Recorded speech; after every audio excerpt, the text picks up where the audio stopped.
I wasn't quite expecting to get another Black Ops 6 video up again today and tomorrow. Had something else entirely planned, and in fact was working on it for the last couple of days here, so bummed that I haven't gotten that out just yet. That's probably gonna be this weekend stuff though. But today we're taking a look at season 4 of Black Ops 6 and some of the content coming. It's not quite the full reveal just yet. That's coming tomorrow, a little ahead of when we initially anticipated, but today we got our season 4 intro cinematic that showcased a bit of the storyline and how Stitch is still alive, some of the new content, and a few other teasers that we're gonna run down in this one. So drop your thoughts, drop a like, and make sure to subscribe for more Black Ops 6 and other FPS coverage I'd love to have in the community.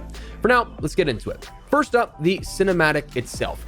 On screen in the background here, you'll be able to see what we're talking about as it's happening, but the cinematic itself is basically just setting up the prison break that Adler and the Rogue Black Ops, his company here, are trying to get Stitch out of a CIA black site so that he can help find the moles within the CIA and get through the Pantheon code names. A few big takeaways you'll see throughout this cinematic is the weapon of the FFAR being held by Adler. You'll see, of course, the entirety of Camp Zeta, that black site that is holding Stitch.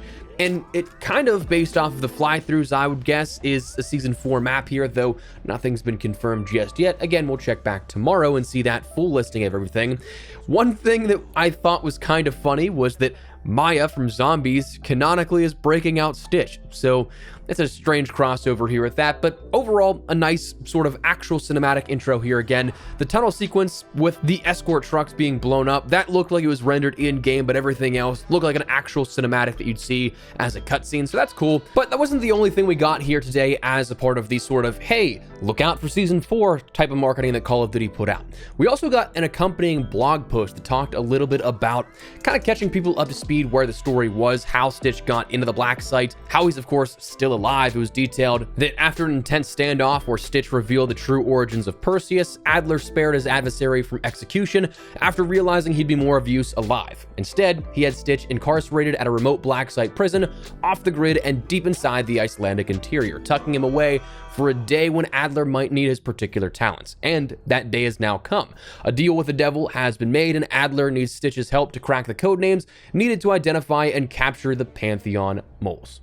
So yeah, we got a little bit about why Stitch is alive, how he's still alive.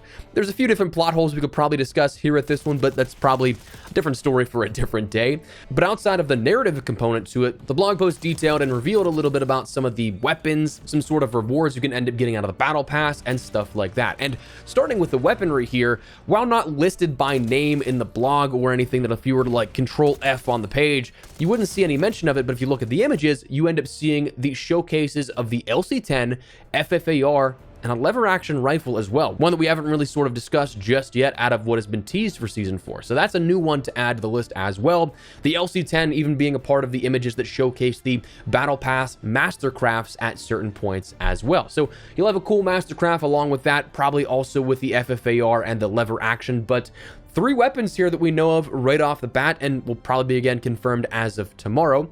We see a handful of different uniforms here for instant access and throughout the battle pass. That's the nice part that I'm sure a lot of people can get on board with, is that they're normal operator uniforms. They're not anything that is actually insanely crazy or anything like that.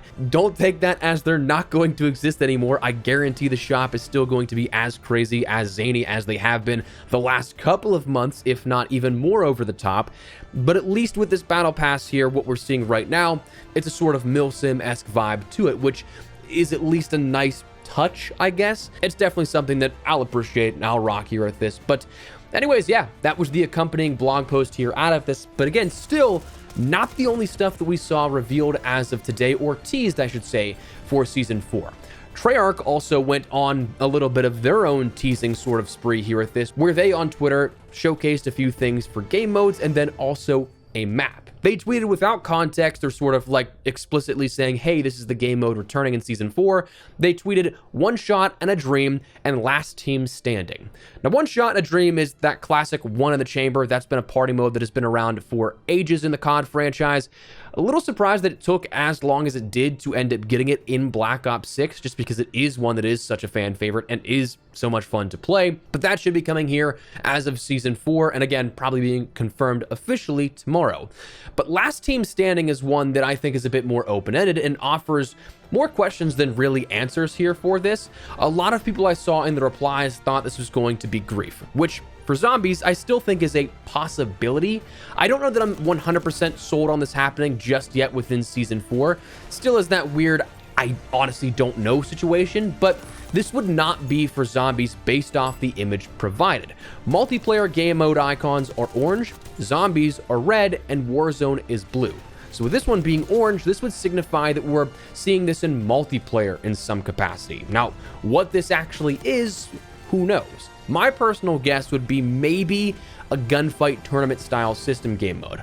Last team standing wouldn't necessarily be just one team versus the other. I mean, that's literally any game mode right now in the core game mode set. Maybe even search without bombs or something like that if you really wanted to go the elimination style variation of it. Kind of similar to Champions Hill from Vanguard, maybe. Another guess could be multi-team. I saw some people mentioning this could be a thing, but I don't know that I'd necessarily believe that to be the case because it'd be based off of highest performing team ends up winning, not a team being the last team standing per se. So I think this is kind of a multi-round component of a mode. That'd be my guess, but we'll just have to wait and see. Again, the nice part is it's being confirmed tomorrow, so we won't have to wait too long. And then maps, we saw Treyarch simply tweet the thinking emoji while quoting another tweet from this past December that simply was, why is no one talking about bringing back Fringe from Black Ops 3? So in addition to what is likely the Camp Zeta prison complex as a map, it would appear this is also going to be a map coming in Season 4, accounting for at least 2 of the maps so far that we'll see across the season. And this will be an interesting addition to the set of play we see with the season, but honestly, I can't help but think, is this something related to what we've seen with the recent leaks?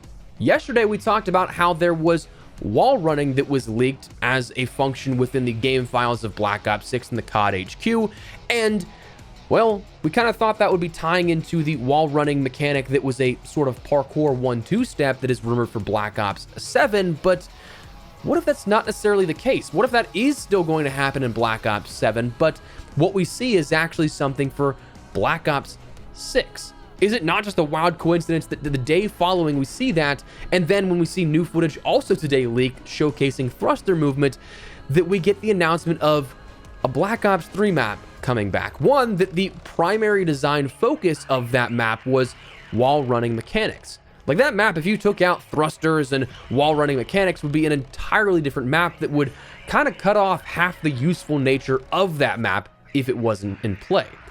So what if this is something that is either an LTM or like a subset of maps that is built into having thruster movement and wall running to bring Black Ops 3 back in a smaller capacity in Black Ops 6 for maps like Fringe and any other Black Ops 3 maps that may be making a return?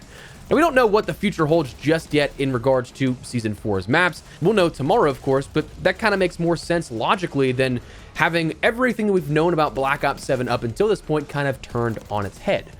So an interesting thing to keep in mind here at this. Now, of course, that full reveal is as of tomorrow, as detailed. It was mentioned in the blog post. The last thing mentioned was to expect the full Season 4 announcement and roadmap on May 21st.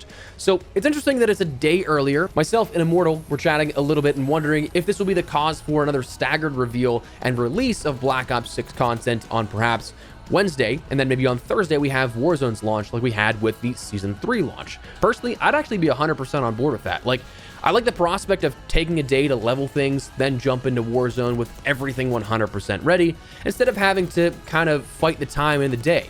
There's only so much time in a day, so if you're trying to level weapons or anything like that, you're not going to jump into any Warzone experience if you want to experience both of those multiplayer and Warzone experiences in the same day until much later. So gives you a better opportunity to experience everything, but also I'd be okay with it because we probably won't have a ton of post-launch seasonal coverage again. Unfortunately, COD timing has been absolutely crushing me this year with being out of town for multiple seasonal launches and again here at this one upcoming. So we'll pick back up with everything on probably Monday following the update, but otherwise, your boy's missing out on that Thursday launch time and any information that may come outside of that, like leaks or Easter eggs or stuff.